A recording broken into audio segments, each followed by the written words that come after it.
pemirsa, dengan aku lelakimu. Ini ngomong-ngomong pagi ini saya siaran dengan Bumil. Apakah nanti dede bayinya lelaki atau perempuan ya? Tapi kalau melihat dari gerakan ya. Tapi luar biasa loh. Tetap siaran.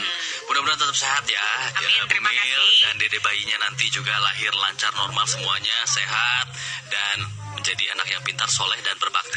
Amin. Dan Terima berprestasi. kasih. Kalau pagi yang saya senang adalah Fadli itu selain dia hangat dalam membahas sebuah topik, Oke. kata-katanya juga masih hangat ya. Seperti Kalau siang saya nggak tahu karena saya belum pernah siaran siang sama dia. karena kita siarannya pagi terus.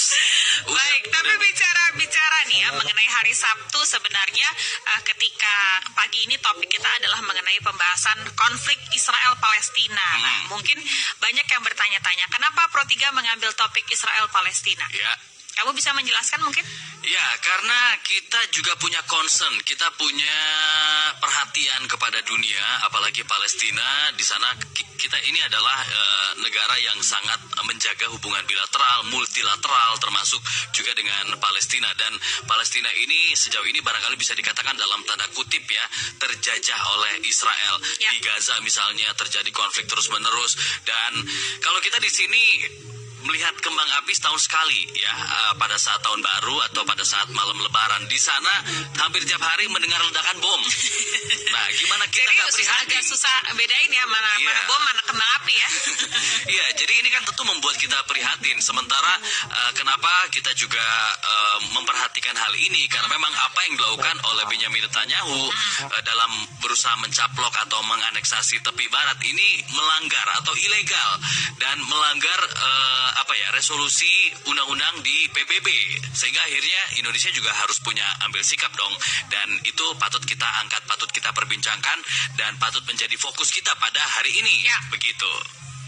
Dan bicara mengenai konflik antara Palestina dan juga Israel ini, nanti kami akan hadirkan juga perbincangan bersama dengan para pengamat politik luar negeri. Apakah nantinya akan ada efek jika memang tanggal 1 Juli benar-benar ini terjadi?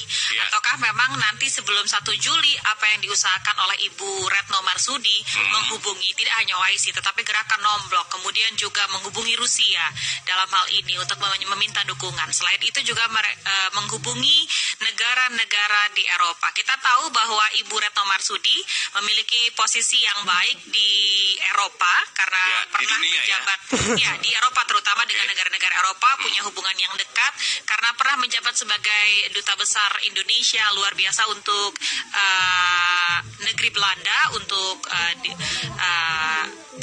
Kedutaan Besar Indonesia di Belanda, dan juga pernah menjadi salah satu anggota PBB hingga saat ini, dan juga selama ini Ibu Retno Marsudi juga memiliki hubungan yang baik dengan OIC atau negara-negara Islam. Iya, betul sekali.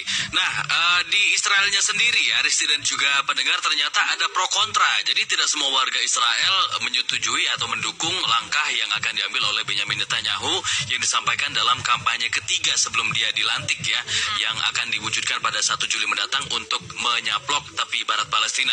Jadi ide ini juga memicu perdebatan di kalangan penduduk Israel. Bagi yang mereka yang menganut paham konservatif, aksi pencaplokan tidak perlu terjadi karena mereka menganggap tepi barat beserta isinya memang milik bangsa Yahudi. Ya. Sementara mereka yang punya paham progresif, liberal, dan sayap kiri menyatakan langkah itu bakal melanggar hukum internasional. Sementara di sisi lain, dukungan dari penduduk Israel soal pengambil alihan wilayah Yudea dan Samaria semakin meningkat.